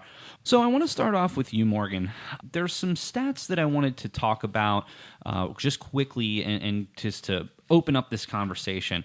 I will say that turnout in the 2016 election, in the last presidential election, actually went up over 3%, from 45.1% to 48%. And among those that are registered voters, it went up over 3% again, from 68.5% of registered voters to from 65.3%. Unfortunately, voter registration did not really considerably increase in time between 2012 and 2016. And we also always see a major drop between the midterms and the presidential elections. What do you think as a college student, what are some things that we might be able to do as a society to try to get more people to vote when not even half of the people in our country are voting at this point? Even in a major election like Hillary and Trump, only 48.3% of people even voted. What are your opinions? What are some ideas you might have of ways to get more young people involved in the voting process? Well, I think the main thing is to just teach young people that your voice and your vote do matter. No matter what, you might not like everything that a candidate says, but you still need to go out and vote, because it's very important to have someone in the office that at least represents something that you represent. That way we can live the way we would like to live, and we can have rules and regulations in place that help people live comfortably in America. And then another thing I think for midterm elections is we need to publicize it like the general elections, because not a lot of people know about the midterms or what they mean or what ramifications they have.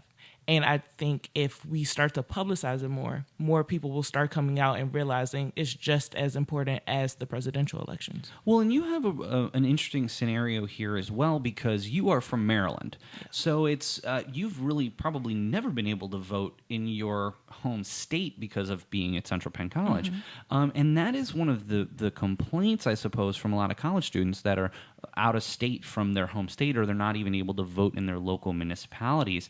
I wish that maybe there was a little bit more push to get students to understand the importance of voting. What are your opinions on that? Because you do go to school out of state. Yes. So for me, I did the absentee ballot. I think that needs to be publicized more, because a lot of people don't know that that's something you can do.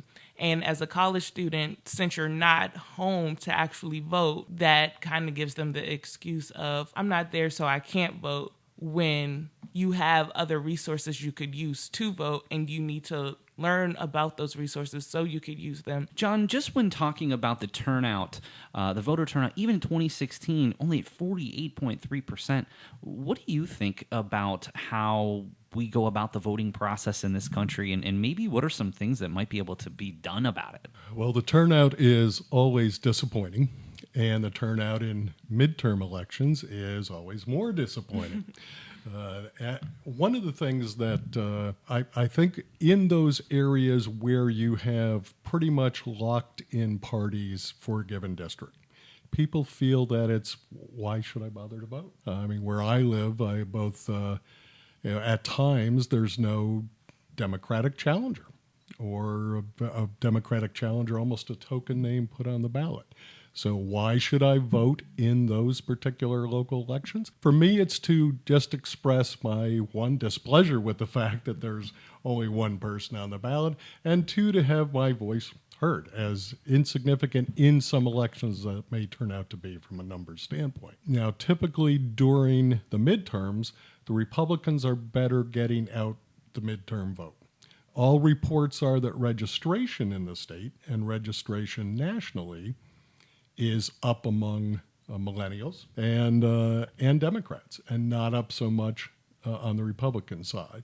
So it'll be interesting to see how that plays out, if the turnout is higher on the Democratic side, and what that does to the election cycle. Do you suppose that all the political turmoil, for lack of a better word, of the last 2 years. Do you think that might impact some higher voter turnout in this particular midterm election? Well, it might. It might energize the bases, and it might turn off the bases. It's hard to really say. I don't have a crystal ball there. How do we get them to know who's on the ballot? You mentioned maybe we should do a better job at the college level.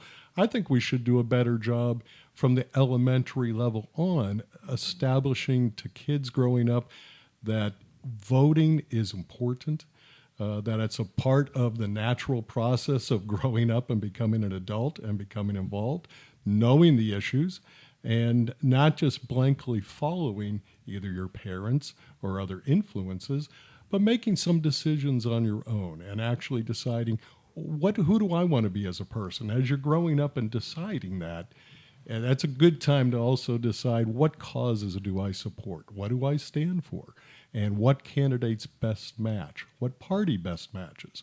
It's very interesting that very often when you take a group of people and ask them about how they feel about certain issues, and they respond, and then you say, well, guess what? You're a strong Democrat. And they say, no, I'm a Republican. I always vote Republican. I say, well, maybe you should review what you believe and who is running who believes what you do.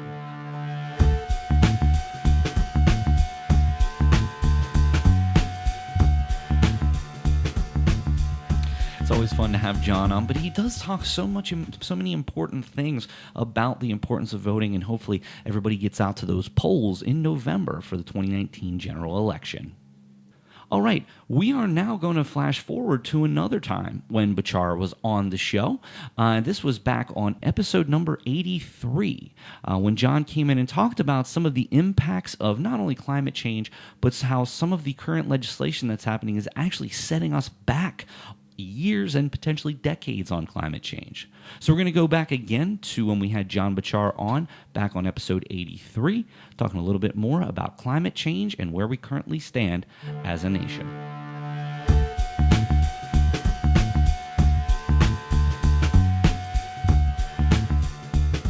Well, one of the other big things that I wanted to talk about here with you today was not only just climate change, but how climate change and maybe some of the progress that we've made over the past 20 to 30 years has really not only come to a halt, but now we are sort of going in the other direction. It started with some changes in coal. And you'd made a point earlier in class today about some of the decreased regulation in the coal industry. Can you share a little bit more about that? Well, climate change and environmental issues in general, I think, are very much core national security issues. This is the only planet we have.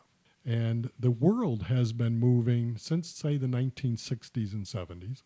The world has been gradually, sometimes kicking and screaming, but been moving in the direction of more environmental protection, a recognition that it's important to preserve our planet, and to, for the benefit of all mankind, and Americans particularly here. And one thing I want to point out is that this is not a Democratic issue or Republican issue. Most of our initial conservation issues were started by the Republican Party.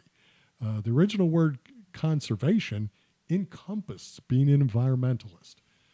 I consider myself an environmentalist, and to me that means I'm conservative. I'm trying to conserve our resources, not waste them, conserve our environment, conserve the drinking water we have rather than polluting it all, conserve the air we all need to breathe. So I think it's a conservative issue. However, today environmentalists are painted as some kind of screaming liberals. It's not. It's an issue for everyone that everyone should embrace, because unless we, preserve the world we have, we don't yet have someplace else to go in the universe. What's interesting to me is, and this is, I'm just not going to quote here because I don't have the tweet in front of me, but it was something along the lines of a few weeks back when there was that huge polar vortex. Obviously, we got it pretty bad here, but we were no paling in comparison to the Midwest. In fact, there were certain places, even in our United States, that experienced wind chills of minus 60 to minus 80. And President Trump's response to that was, boy, couldn't we use some global warming right now? Why does that kind of thought process, and taking Trump out of this equation, why does that kind of thought process really deter and is to the detriment of our American society? Because people don't understand that 99.9% of the research out there proves there's some type of climate change going on, and to trivialize it in that manner is extremely going in the wrong direction as far as conservation of our natural resources. The last 4 out of the last 5 years have been the warmest years on record in history that we have since recorded history. There's no question climate change is taking place. The polar caps are melting, and the effect it has on individual parts of the world, on individual currents, on different things that manipulate the weather around the world is not uniform. Just because we have global warming does not mean everybody's temperature at the same time is going to go up the same amount. Or you're not going to have ice storms or polar vortex swoop down from the poles. And people have to realize that it's not a linear equation. Okay, if the world warms, then we're all going to have, nice milder winters, and it's going to be more pleasant in general on the planet. It doesn't work that way. Climate is a very complex situation, and the ocean currents play into it, other things play into it, and they're all being affected by climate change. And whether that means, more El Niños or El Niñas or more bloom of toxic algae in the oceans, killing off whole feedstocks of fish. There's so many effects from climate change that we cannot know yet. I think the question that we need to address is that we have to accept that the facts are in. We're undergoing climate change. And those people who believe we can do nothing about it, so therefore we should not take any steps, need to understand that every step that you can take might help. We can't know at this point, because we've gone pretty far, whether we can kind of retard the process and reverse some of the detrimental effects coming. But to me, it's criminal to do nothing and know that everything's going to go bad, as opposed to if you can take some steps and see what you can do and see what effect it has and go from there. Now, the climate change accords in general, Paris was a huge deal.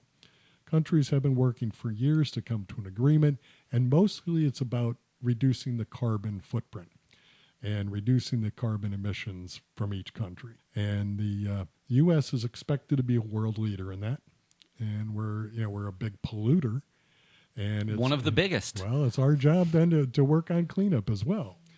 And now does that make doing business more expensive and less profit for some businesses and industries? It does. There's bigger things at stake here, however. One of the things Trump just did was roll back EPA regulations on pollution from smokestacks. The White House's own analysis of that is that it would kill about 1,500 Americans a year from additional respiratory disease. So let me get this straight. From some of the regulation rollbacks, the White House's own analysis believes that 1,500 additional people would die due to what? Due to breathing, during the pollution itself. I mean, we had, if you look back to when I was young, something like the city of Pittsburgh. City of Pittsburgh was so polluted from the steel mills and the coke furnaces belching out smoke that very often there were air hazard days. People had to stay inside. If you saw a picture, a panorama of Pittsburgh, it was a smoke-covered area of the state of Pennsylvania, and a lot of people died of respiratory diseases. That has improved as the environment has improved. Now Pittsburgh is a city of high tech. It's big medical. There's all kinds of different industries there. One of Trump's platforms when he took office was, well, let's revitalize our coal industry. Let's go burn more coal, put more miners back to work, and he specifically said in Pittsburgh, we're going to put all your steel mills back together. Well, the people didn't want to experience that again. Well, it's nice to have putting some miners back to work. What's wrong with instead spending that money in education to retrain them for jobs that are going to be here in the future, because coal and other of these fossil fuel industries are inevitably going to die, whether or not we try to prop them up or not. let's retrain these people for the future.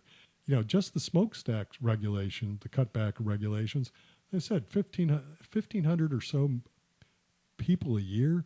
That's every 2 years by that rollback.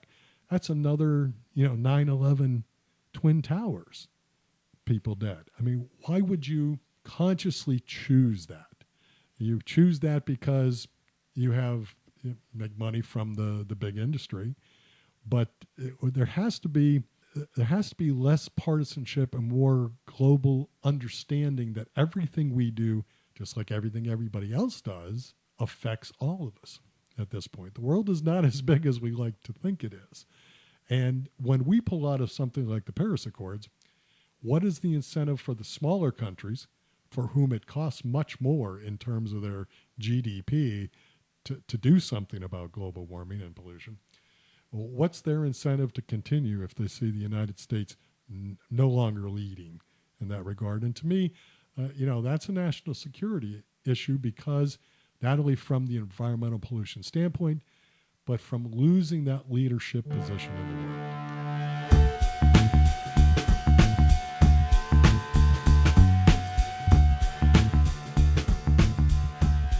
And we would like to thank John for always being so willing and able with his time to come down here. John did recently suffer and had some health problems recently. We are so glad that he made it through those health problems. He seems to be back at 100%. It's been a rough go for him for a couple of months, but we are just so glad that not only us and the college community really was praying for him, and we were so happy to know that he's back at it. Actually just recorded a podcast with us, so stay tuned, and he will be on a future episode of the Nightly News again. Well, now we're going to go and flash forward to our next to last guest here on this Best Of show, and this is Sam Bice. Samantha is our instruction and reference librarian here at Central Penn College, and one of the reasons I wanted to have her on is because the Nightly News has participated in the Research Exhibition Day over the past 4 years. It's always been something that we've done as a club. Always excited to do it, have done very well. We actually, in 2018, we got fan favorite, and we also won second place. We also won fan favorite again in 2019. So this is back on episode 87, when Samantha came in to promote the 2019 Research Exhibition. So stay tuned for episode 87 with Samantha Bice talking about that Research Exhibition Day.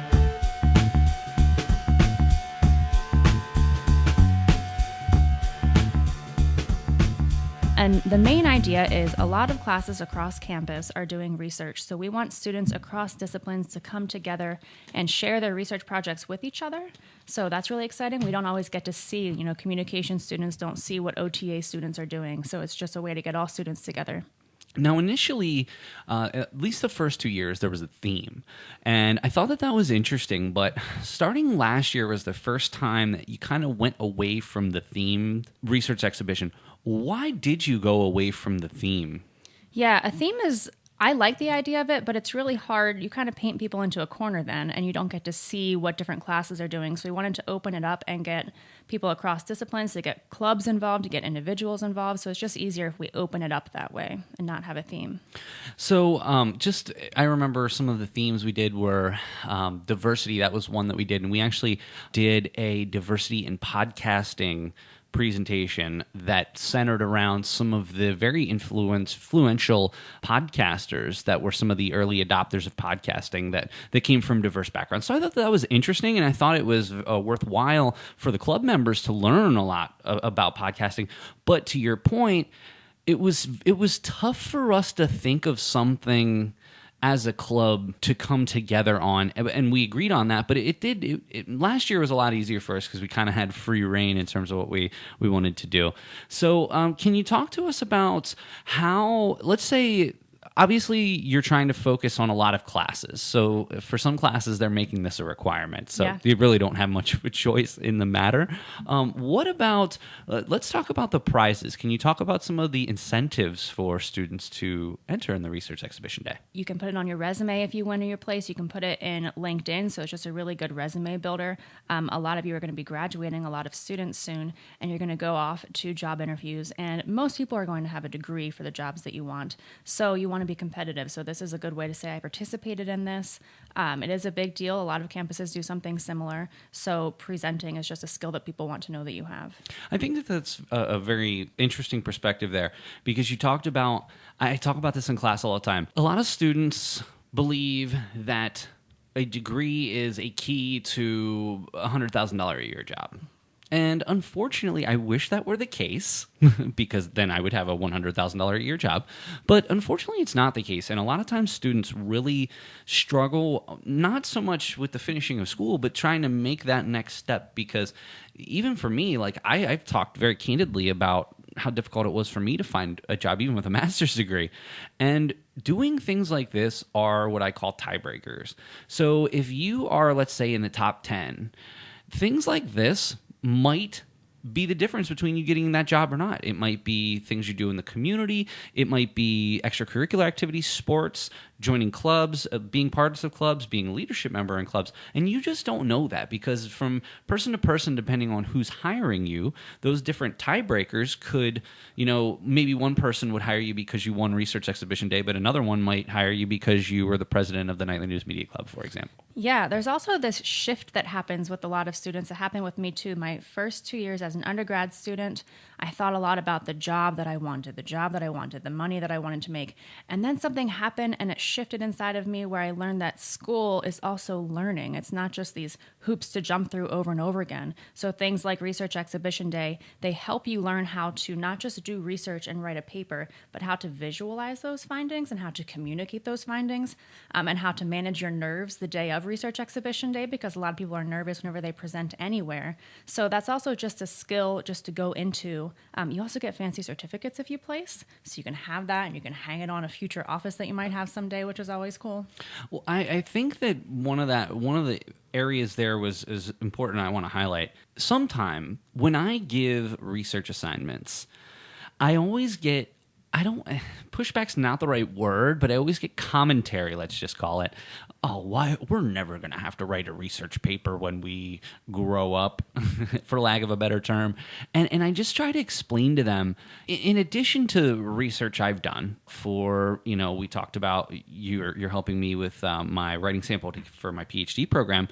I do reports and research all the time, and almost every job. It doesn't even matter if you're working in academia or if you're working, at your local television station. There are going to be problems that need solutions that you may be tasked to find said solution for, or at least options. Even things like proposals. I've put together 1 million proposals working in the advertising industry, and it's often set up very much like a research paper would be.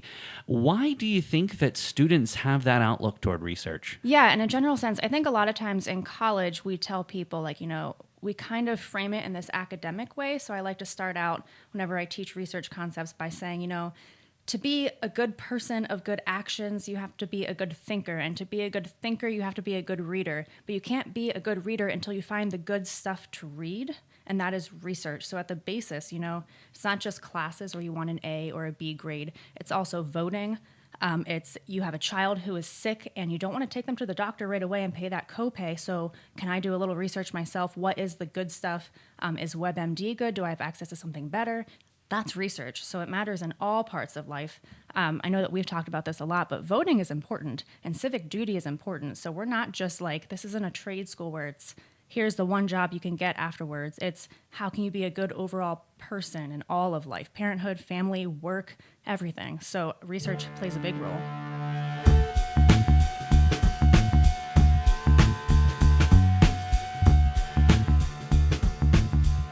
And And it's such an honor and joy to be a part of the Research Exhibition Day each and every year.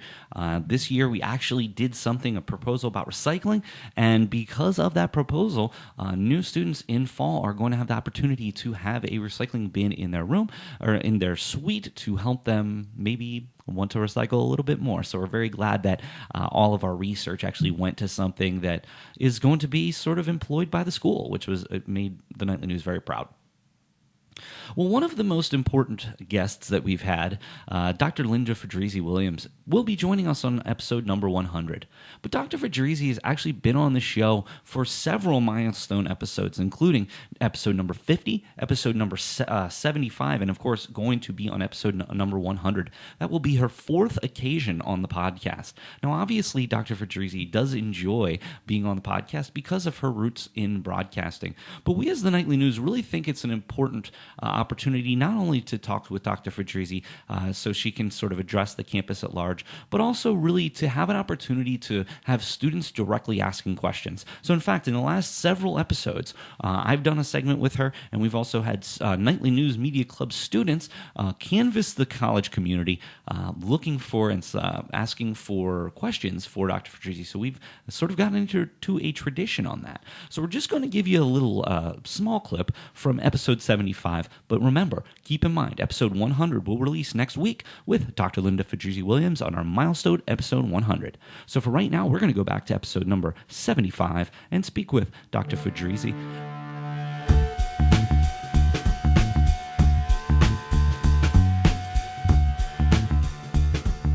We will be joined later on in the podcast by Nightly News President Brian Christiana and Nightly News reporter Michael Ademola, and they are going to have, in the second part of the podcast, they've gotten together with some of the other students, and they've created some questions for you, so we'll do a little bit more rapid-fire Q&A on the second part.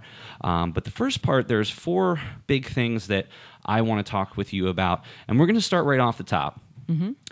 What does it mean to you personally, on a personal level, not necessarily a professional level, because obviously I'm sure it's very special to you on a professional level, but what does it mean to you personally to become the president of an institution? Well, let me tell you, this is it's almost overwhelming how honored I feel. And what you have to understand is my entire dissertation was studying college presidents. You know, you reach a point in your studies where you question, can I keep doing this? You know, I had 2 young sons when I was going for my doctorate degree. I mean, I started when my one son was 2 and my second son, was 4. So for me, there were those moments, just like our students have, which is why I think I connect on a student level. I worked full time. I had young kids. I was in this program. It's all consuming. You can't always see a light at the end of the tunnel. And I thought, how do moms do this? How do women who have children make it to these high profile positions? Is it even possible? So I went around the country and I interviewed college presidents who were mothers, women that had children and were college presidents. And there's not a lot of them. I mean, there's really not a lot of them. So to be studying and learning from these women and to find out how they did it, I never in my wildest dreams thought that I would be here at this point in my life. So it is such an honor. The other part of that is I came down to Central Penn 2 years ago. I mean, I only started 2 years ago as the provost. And the support of this community on a personal level has just been incredible. I mean, to know that I had the support of students, faculty, and staff, and that they wanted me to be their leader is touching in a way that's really indescribable. So yeah, definitely one of the best moments of my life.